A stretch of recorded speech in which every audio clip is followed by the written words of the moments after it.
કેમ છો વિદ્યાર્થી મિત્રો? મજામાં બધા? ચાલો આજે એક નવા ટોપિક ઉપર આપણે ચર્ચા કરીએ, સપુષ્પી વનસ્પતિઓમાં લિંગી પ્રજનન. તો આજે આ ટોપિકમાં તમે શું સમજવાના? તો કે પુષ્પ એટલે શું, પુષ્પના પ્રજનન ભાગો, તેના આધારે પુષ્પના પ્રકારો સમજીશું. વધુમાં સપુષ્પી વનસ્પતિમાં લિંગી પ્રજનન સમજાવો એ બાબતને આપણે સમજીશું. સ્વપરાગનયન, પરપરાગનયન, આ બધી બાબતો આજે તમને જાણવા અને સમજવા મળવાની છે. આજે હું થોડુંક તમને ઊંડાણમાં લઈ જઈશ. ઊંડાણમાં લઈ જવાનું એક કારણ છે કે આ ટૉપિક સીધો બાર સાયન્સને કનેક્ટેડ છે, જેથી તમે જ્યારે બાર સાયન્સમાં આવો તો તમને થોડુંક એમ થાય કે ના, કોઈ 10મા ધોરણના સરે થોડીક આવી કંઈક વાત તો કરી હતી. તો ચાલો પહેલાં આપણે પુષ્પ એટલે શું એને સમજીએ. તો આપ જાણો છો, સપુષ્પી વનસ્પતિઓ મુખ્યત્વે કેવી હોય? તો કે આવૃત બીજધારી. અને આવૃત બીજધારીઓના જે લિંગી પ્રજનન અંગ છે તેને આપણે શું કહીશું? પુષ્પ. ફરીથી બોલું છું, સપુષ્પી વનસ્પતિઓ મુખ્યત્વે આવૃત બીજધારીઓના લિંગી પ્રજનન અંગને પુષ્પ કહીશું. તો તમને પ્રશ્નમાં પાછો એક પ્રશ્ન થશે, તો આવૃત બીજધારી એટલે શું? તો કે જેના બીજ ફળની અંદર હોય, અંડકની અંદર અંડાશય, અને અંડાશયની આ વાત આવતી હોય તો એ બધી આવૃત બીજધારી, જેના બીજ ફળની અંદર હોય. તો સાથે એમ થશે કે આવૃત બીજધારી સામે બીજું કોઈ વિરુદ્ધમાં છે? તો અનાવૃત બીજધારી, તેના બીજ બહાર હોય, ખુલ્લા હોય. કેવા હોય? ખુલ્લા હોય. તો હવે તેને પણ આપણે જોશું. અત્યારે જો સૂર્યમુખીનું ફૂલ છે તો સામે આપ જુઓ, આ જેમ સૂર્યમુખીનું ફૂલ છે એ આવૃત બીજધારીનો ભાગ છે, એમ તમારી સામે અત્યારે આ પાઇન છે તે અનાવૃત બીજધારીનો ભાગ છે. તો હવે પુષ્પોની વાત આપણે લીધી, એમાં આવૃત બીજધારીને જોયું, અનાવૃત બીજધારી કેને કહેવાય એને જોયું. હવે આપણે જે વાત કરવી છે એ પુષ્પના પ્રજનન ભાગો. તમે બરાબર નજર દોડાવો. સ્ત્રીકેસર એક બાજુ દેખાય છે, એક બાજુ પુંકેસર. સ્ત્રીકેસરમાં કયા મુદ્દાઓ? તો કે પરાગાસન, પરાગવાહિની, અંડાશય. પુંકેસરમાં આપ જુઓ પરાગાશય, તંતુ, સાથે સાથે પાંખડીઓ છે, દલપત્ર, નીચે ગ્રીન ભાગ જુઓ એ વજ્રપત્ર છે.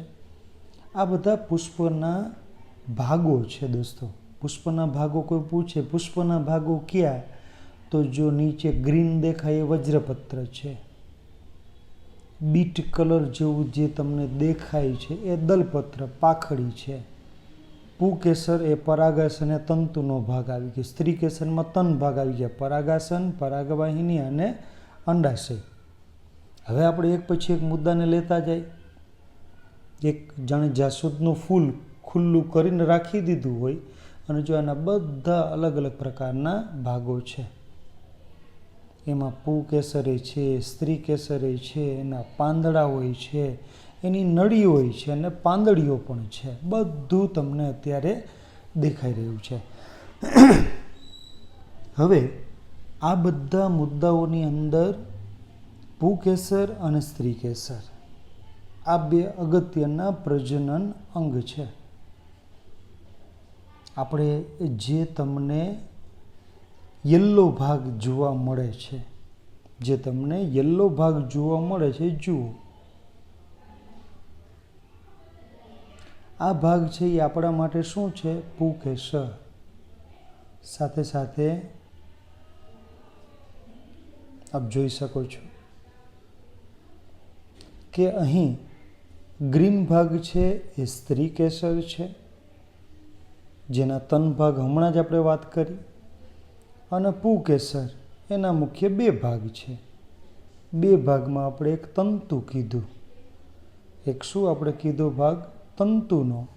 અને બરાબર એના ઉપર, એ તંતુની ઉપર જે આવેલું છે એ પરાગાશય છે. યલો ભાગ જુઓ, એની અંદર નાની નાની પરાગરજ આવેલી હોય, નિર્માણ પામે. ચાલો દોસ્તો આગળ જઈએ સમજવા માટે. આ થોડું વધુ ઊંડાણમાં તમને લઈ જવાની એક નાની કોશિશ કરેલી છે. આપ જોઈ શકો છો, તમે હવે ક્લિયર પુંકેસર તંતુય તમારી સામે છે, પરાગાશય પણ છે અને એક એનો છેદ લીધેલો છે, એ વાત પણ તમને અહીં જોવા મળશે. વાત છે પુંકેસરની. પુંકેસર ધરાવતું પુંકેસર ચક્ર નર પ્રજનન અંગ ધરાવે છે દોસ્તો. લાક્ષણિક પુંકેસરના બે ભાગ જુઓ, આપ આકૃતિ એ જુઓ, જેમાં લાંબા અને પાતળા દંડને તંતુ કહે. લાંબી આકૃતિ એ ચેક કરો, લાંબી લીટી જે લીલા કલરની આપ જોઈ રહ્યા છો એ તંતુ છે અને તેનો અગ્રીય ભાગ ઉપર જો સાવ એ દ્વિખંડીય છે. કેવો છે? દ્વિખંડીય. એનું નામ છે પરાગાશય. 10માં જો આ વાત ન હોય તો નોંધી લેજો. અને તંતુનો નિકટવર્તી છેડો, તંતુનો જે નિકટવર્તી છેડો એટલે આપ નીચે જુઓ એ ભાગ પાસે પરાગાશયથી નીચે નીચે નીચે નીચે જાઓ તો એનો નિકટવર્તી છેડો પુષ્પના પુષ્પાસન કે દલપત્ર સાથે જોડાયેલો હોય. હવે દલપત્ર શું છે હમણાં જ મેં એટલે જ તમને ઓળખ આપી. હવે આપણે ઊંડા જતા જશું. અને આ વાત કેની છે ભાઈ? તો કે આવૃત બીજધારી. અને આવૃત બીજધારીમાં પરાગાશય છે ને દોસ્તો એ દ્વિખંડી હોય અને દરેક ખંડમાં પાછા 2 કોટર ધરાવે. એટલે એક ખંડમાં 2 તો 2માં કેટલા? 4. એટલે આપ જો અહીં આપને એ 4 ભાગ જોવા મળશે. ચારેય ખૂણા ચેક કરો, ચારેય ખૂણા તમને દેખાય છે. ફરીથી કહું છું, આવૃત બીજધારીમાં પરાગાશય કેવું હતું કે દ્વિખંડી, દરેક ખંડમાં 2 કોટર, એટલે પરાગાશય ચતુષ્કોટરીય છે. આકૃતિ બી એટલે જ મેં તમને અહીં બતાડેલી છે. અને આની અંદર જો નાના નાના કાળા કાળા નાના નાના ગોળ ગોળ ટપકાઓ છે, લઘુ બીજાણુધાની કે આપણે શબ્દ વાપરી છીએ પરાગરજ. આકૃતિ બી આપ જોઈ રહ્યા છો. અત્યારે આપણે આકૃતિ બીની વાત કરીએ છીએ દોસ્તો. પરાગાશય પરિપક્વ થાય, શુષ્ક બને ત્યારે લઘુ બીજાણુધાનીમાં હજારોની સંખ્યામાં લઘુ બીજાણુઓ કે 10મા ધોરણ પ્રમાણે પરાગરજનું નિર્માણ થાય, જે પરાગાશયના સ્ફોટન થવાથી શું થશે? મુક્ત થશે. એ શું થશે? મુક્ત થશે. તો આ આખી પુંકેસરમાં વાત તમે ધ્યાનમાં લઈ શકો. વધુ તમને જાણવાની ઈચ્છા થાય તો બરાબર.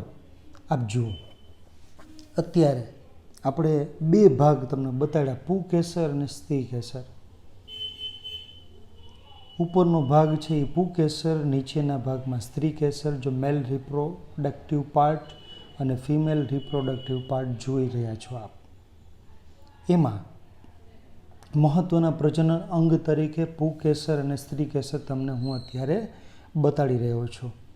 એના હવે આપણે સ્ત્રીકેસરના 3 ભાગ તમારી સામે છે. બરાબર. આ 3 ભાગને ફરીથી બોલી જાઓ. ઉપરનો જો સ્ટિગ્મા શબ્દ છે એ પરાગાસન છે, પછી સ્ટાઇલ છે એ પરાગવાહિની છે, ઓવરી છે એ અંડાશય છે. અને આ અંડાશયમાં કોણ હોય? તો ઈગ, ઈંડું, અંડકોષ જેને આપણે કહેશું. હવે એ જ રીતે પુંકેસરની વાત. પુંકેસરના પણ અત્યારે 2 ભાગ ફરીથી બોલી જાઓ. ચાલો બોલી જાઓ. જો એમાં એન્થર છે એ પરાગાશય છે, ફિલામેન્ટ છે એ તંતુ છે. તો એની અંદર શું હોય? જેમાં સ્ત્રી બીજ હોય એમાં પુરુષ બીજ હોય. પુંકેસરનોમાં સ્ત્રીકેસર. હવે તમને એ પ્રશ્ન થશે કે ભાઈ આ મેલ અને ફિમેલ આ બધા ભાગો ક્યાંક ભેગા તો થતા હશે ને દોસ્તો? બરાબર. પુંકેસરને આપણે શું કીધું હમણાં? પુંકેસરની આખી વાત આપણે લીધી કે તે નર પ્રજનન અંગ છે, તે તંતુ અને પરાગાશયનો બનેલો છે. પરાગાશયમાં પરાગરજનું નિર્માણ થાય અને પરાગરજ સામાન્ય રીતે કેવા રંગની હોય? પીળા રંગની હોય. હજી જો તમને પરાગરજ વિશે જાણવું હોય તો આપ જાણી શકો. કે ભાઈ તમે જાસૂદના પુષ્પના ખુલ્લા પરાગાશયને સ્પર્શ કરશો તો તમારી આંગળી પર પરાગરજનો શું થશે? તો કે જેવો તમે પરાગરજને આંગળી વડે અડશો એટલે તમારી આંગળી પર પરાગરજનો પીળાશ પડતો પાવડર જોવા મળશે. સામાન્ય રીતે દોસ્તો પરાગરજ છે ને ગોળાકાર હોય. આ તમારી જાણ માટે કામ આવશે. પરાગરજ કેવી હોય? ગોળાકાર. અને હજી વિશેષ જાણવું છે ખાલી તમારા જનરલ નોલેજ માટે, આગળ જતાં કામ આવશે. તેનું કદ 25થી 50 માઇક્રોમીટર વ્યાસ ધરાવે છે. ફરીથી બોલું છું, તેનું કદ 25થી 50 માઇક્રોમીટર વ્યાસ ધરાવે છે. તેની દિવાલ દ્વિસ્તરીય હોય છે. તેની દિવાલ કેવી હોય છે? દ્વિસ્તરીય. બહારનું સખત આવરણ હોય જેને સ્પોરોપોલોનેન કહેવાય. સ્પોરોપોલેનિન. તે ઊંચા તાપમાન અને એસિડ સામે ટકે છે. અને પરાગરજને જે બાહ્ય આવરણમાં સ્પોરોલેનિન ગેરહાજર હોય ને ત્યાં જનન છિદ્ર આવેલા હોય. હવે આપણે પોઈન્ટ ઉપર આવી છીએ. શું આવેલા હોય? જનન છિદ્ર. તો આ બહારના આવરણની વાત થઈ. તો પરાગરજ અત્યારે જો આપ જુઓ છો ને નાના નાના ટપકાઓ, અત્યારે મેલ તરફ જોજો અંદર, કે પરાગરજનું અંદરનું આવરણ સેલ્યુલોઝ અને પેક્ટિનનું બનેલું હોય જે પાતળું સળંગ હોય. અને દોસ્તો પરાગરજની જો બીજી વાત કરું, બરાબર, જો અહીં તો આપ જુઓ કે સ્ત્રી કેસર અને પુંકેસર બને એટલે ગર્ભ પરિવર્તિત થાય, એક ગર્ભ બને. પણ દોસ્તો કેટલીક તો પશ્ચિમના દેશોમાં તો આ પરાગરજની ગોળીઓ અને સિરપ બને છે. શું કામે? આ પરાગરજ પોષક તત્વોથી સમૃદ્ધ હોય છે, ભરપૂર હોય છે. મધનું નામે સાંભળ્યું છે ને તમે બધાએ? મધ પણ આ જ રીતે બનતી વાત છે. ચાલો થોડી સ્ત્રી કેસરની વાત આપણે કરી લઈ. થોડી આપણે સ્ત્રી કેસરની પણ વાત લઈ લઈએ. સ્ત્રી કેસરની અંદર જો વાત લઈએ તો તેના 3 ભાગ તો આપણે જોયા. એમાં પરાગાસન શું છે ભાઈ? તો કે પરાગરજ માટેનું ગ્રાહી સ્થાન છે. પરાગવાહિની શું છે? તે પરાગાસનની નીચે આવેલી લંબાયેલો પાતળો ભાગ છે. અંડાશય શું છે? તે સ્ત્રી કેસરનો તલસ્થ ફૂલેલો ભાગ તમારી સામે અત્યારે જોવા મળે છે. એ તલસ્થ એટલે નીચેનો ભાગ.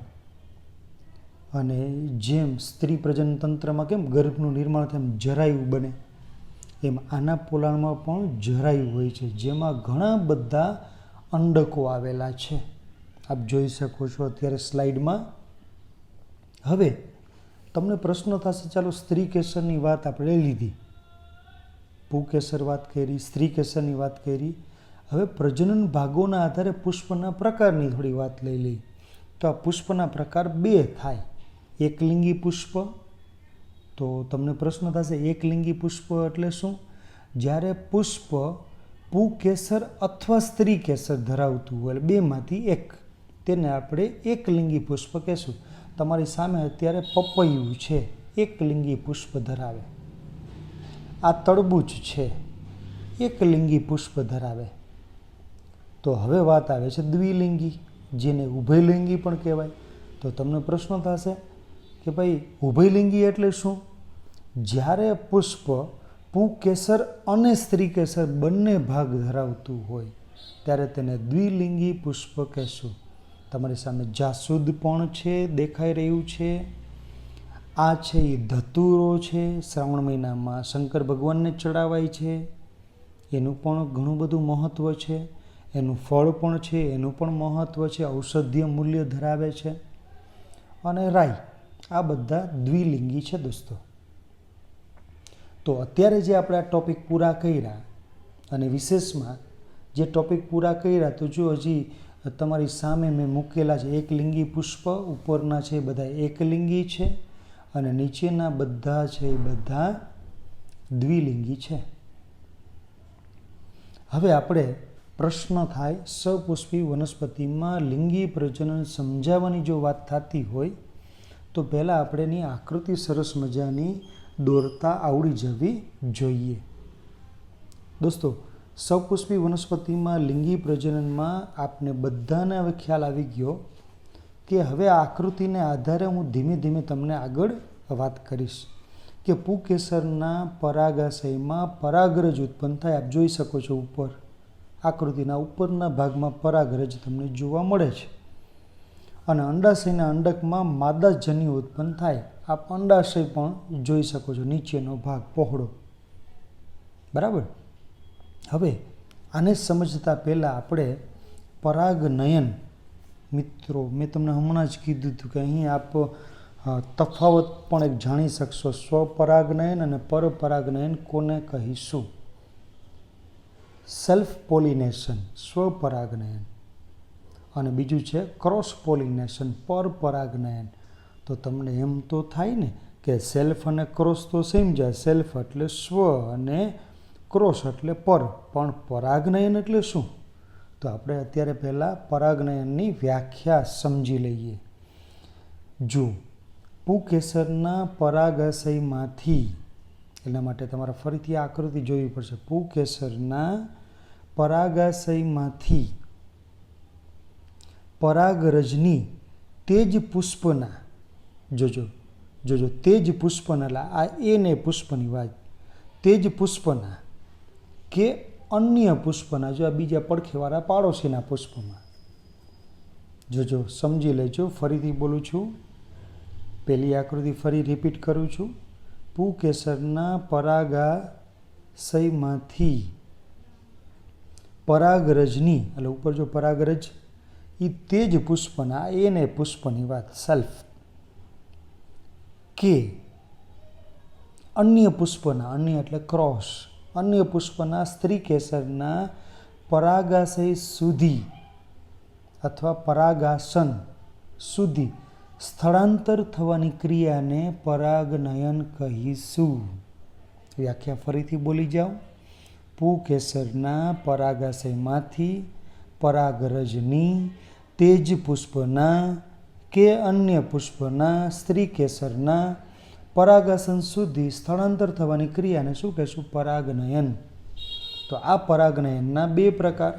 એમાં પહેલું સ્વપરાગનયન. હવે તમને તો ક્લિયર થઈ ગયું કે પરાગરજનું સ્થળાંતર એક જ પુષ્પમાં થાય, તેને તે પુષ્પમાં, તો સ્વપરાગનયન. પરપરાગનયન, પરાગરજનું સ્થળાંતર એક પુષ્પમાંથી, આપ જોઈ શકો છો, એક પુષ્પમાંથી બીજા પુષ્પમાં થાય. એક પુષ્પમાંથી બીજા પુષ્પમાં થાય તો એને આપણે શું કહેશું? પરપરાગનયન. તમારી સામે હવે હું ફલન કેમ થાય છે એ સમજાવવાની હવે શરૂઆત કરીશ. આપ ઉપરનો પોલેન ગ્રેઇન એ જુઓ, બહુ જ માઇનોર ભાગ, ગુલાબી કલર આપને જોઈ શકો છો. આ શરૂઆત છે, આ શરૂઆત તમને બતાડેલી છે કે પરાગરજ પરાગાસન પર સ્થાપિત થાય છે.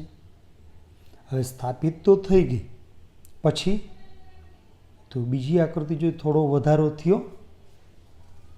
આપ જુઓ, થોડો તમને નરજન્યુ, એમાં નાનો પોઈન્ટ ઉપરનો જે પુંકેસર છે એ હવે ધીમે ધીમે ક્યાં આવે છે? નીચે. આ પહેલી આકૃતિ જુઓ, હજી એ નળી છે આગળ લંબાણી નથી. હવે આ નળી આગળ લંબાણી, આપ જુઓ પિંક ભાગ, એનાથી આગળ જુઓ નીચે અંડાશય સુધી પહોંચી જાય છે. તેનાથી આપણે આગળ જુઓ, અહીં સુધી પહોંચી ગયું પરાગરજ. હવે તો કે પરાગરજ પરાગાસન પર સ્થાપિત થાય છે. પરાગરજ અંકુરણ પામી પરાગનલિકાનું નિર્માણ. તો હવે આજે મેં પિંક કીધી, શેનું નિર્માણ થયું? પરાગનલિકાનું નિર્માણ કરે છે. અને આ પરાગનલિકાની વૃદ્ધિ જુઓ, પહેલાં નાની હતી, એનાથી મોટી થઈ પરાગનલિકાનું નિર્માણ કરે છે. અને આ પરાગનલિકા પરાગવાહિનીમાં લંબાઈને ક્યાં પહોંચી ગઈ? અંડક સુધી પહોંચી ગઈ. આપ જોઈ શકો છો, આ અંડક તમારી સામે ચિત્રમાં હું બતાડી રહ્યો છું. પરાગરજ દ્વારા ઉત્પન્ન થતો નરજન્યુ પરાગનલિકામાં પસાર થઈ અંડકમાં હાજર રહેલ, આપ જુઓ અત્યારે ગ્રીન ભાગ છે, ફિમેલ, બરાબર, ત્યાં અંડકમાં હાજર રહેલ માદાજન્યુ એટલે અંડકોષ સાથે જોડાય અને જન્યુ કોષોના આ જોડાણને આપણે શું કહેશું? ફલન. શું કહેશું? ફલન, ફર્ટિલાઇઝેશન. અને ફલનની પ્રક્રિયાને પરિણામે તો કે ફલિતાનનું નિર્માણ થાય અને ફલિતાન નવા છોડમાં વિકાસ પામવાની ક્ષમતા ધરાવે છે. આપ જુઓ નીચે બીજ બનવાની તૈયારી થઈ ચૂકી. બીજ બને એટલે બધું નીકળી જાય, કણિકાઓ અને બધું, માત્ર આવું રહે. એટલે ફલન પછી તો કે અંડકમાં યુગ્મન જ અનેક વિભાજન પામી ભ્રૂણનું નિર્માણ કરે. અંડકની ફરતે સખત આવરણ વિકાસ પામે અને અંડક ક્રમશઃ બીજમાં પરિવર્તિત થાય. તમારી સામે આપ જોઈ રહ્યા છો. અને બીજમાં ભાવિ વનસ્પતિ અથવા ભ્રૂણ હોય છે. તે અનુકૂળ પરિસ્થિતિમાં નવા છોડ તરીકે વિકાસ પામે છે. આ ક્રિયાને આપણે શું કહીશું? બીજ અંકુરણ કહીશું. અને જેમાં ફળ આવે, ફરીથી ફૂલ આવે, આ રીતે બધી ક્રિયાઓ થાય છે. દોસ્તો છે ને, આખી પ્રક્રિયા સમજવા જેવી. તો આપણે આખો સાર લઈએ તો શું કરશું ભાઈ? સારને કે શું થશે? પુકેસર છે, બરાબર. આપણે શું જોયું? પુકેસરમાં પરાગાશય છે, એમાંથી પરાગરજ નિર્માણ પામી. આપ જુઓ, તે ક્રમ જુઓ. આ પરાગરજ છે એ શું થશે? તો કે પરાગનયનની ક્રિયા દ્વારા જે સ્ત્રી કેસર છે એના પરાગાસન પર બેસશે અને ત્યાંથી ક્રમશઃ ક્યાં જશે? બોલો બોલો હવે? અંડાશયમાં જશે. અંડાશયમાં શું થશે? તો કે ત્યાં ભ્રૂણ, ભ્રૂણમાંથી બીજ, બીજમાંથી ફળ. તો આ ક્રમશઃ ક્રમ સપુષ્પી વનસ્પતિઓમાં લિંગી પ્રજનનનો છે. તો આપણે શું સમજ્યા? પુષ્પ એટલે શું? પુષ્પના પ્રજનન ભાગો, તેના આધારે પુષ્પના પ્રકારો જોયા. પછી સપુષ્પી વનસ્પતિમાં પરાગનયન જોયું, પરાગનયનના પ્રકાર જોયા, ફલન જોયું અને ફલન પછી શું થાય એ પણ આપણે જોયું. અને મને પૂરી અપેક્ષા છે કે આ પ્રશ્ન પૂછાય તો આપ ખૂબ સારી રીતે લખી શકશો. તો ચાલો, આ સાથે ડૉક્ટર સંજય પંડ્યાના બધાને જય વિજ્ઞાન.